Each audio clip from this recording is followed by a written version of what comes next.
People in Gaza are starving. Hundreds have been killed by Israeli airstrikes over the last few days. Well, with me in the studio to talk about these developments is Shehata from BBC Arabic.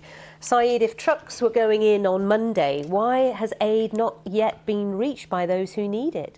It's a very complex process because of the Israeli concern about what they say Hamas looting this aid. The process is like when before they cross, there is a checks, they offload what on the truck, they check it, then they reload it again. Then after they cross, they offload it and check it and reload it separately. So after that, the security to secure them to go to the delivery points or distribution center of the UN and the international organization working in Gaza. Then to protect it in the way to the delivery point, because people, when they are hungry, they can loot. And it happened before. There is some scenes for when you are hungry, what you can do. So it's very devastating scenes, but this happens. So they need to make sure that it reached its point. In addition to that, and the main concern for the Israeli is Hamas not to get this aid. But the UN criticized Israel because the first five trucks enter Gaza. There is mainly baby food.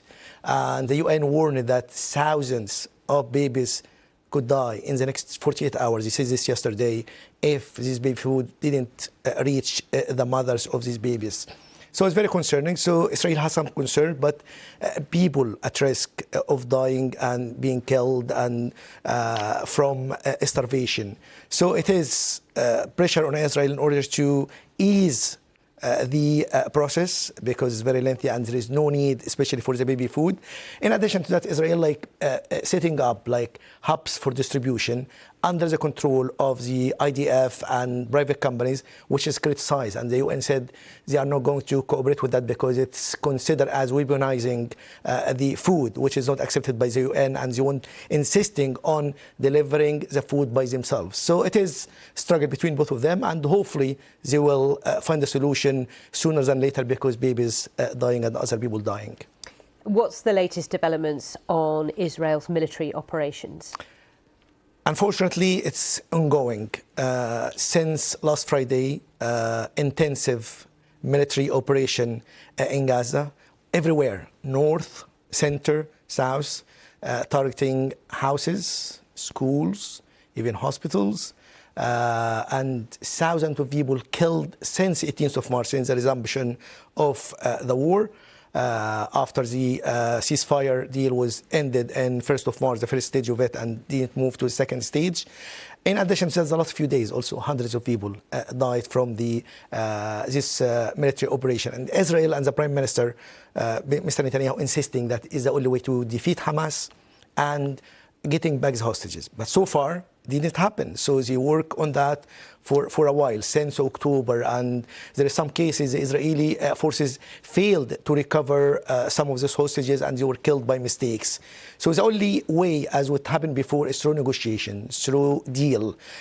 Even Mr. Netanyahu withdrew and asked the senior members of the Israeli delegation in Doha to come back for consultation, but all indicators, there is no deal in the offing. Even there is pressure from Britain as he suspended some arms sales and suspended trade talks, and European Union reviewing its trade negotiation with Israel. So there's many pressure, even from the Americas. So the vice president postponed his trip to Israel because of the military operation. Senate supporter of Israel, members of the Senate, also called for Israel to stop and to deliver the aid. And this is the reason Mr. Netanyahu started to agree with that and leading to giving some aid to, but it still didn't reach the people. So hopefully, sooner than later, this aid reach the people in need. Okay, Saeed, thank you very much indeed for some of the latest developments that have been happening.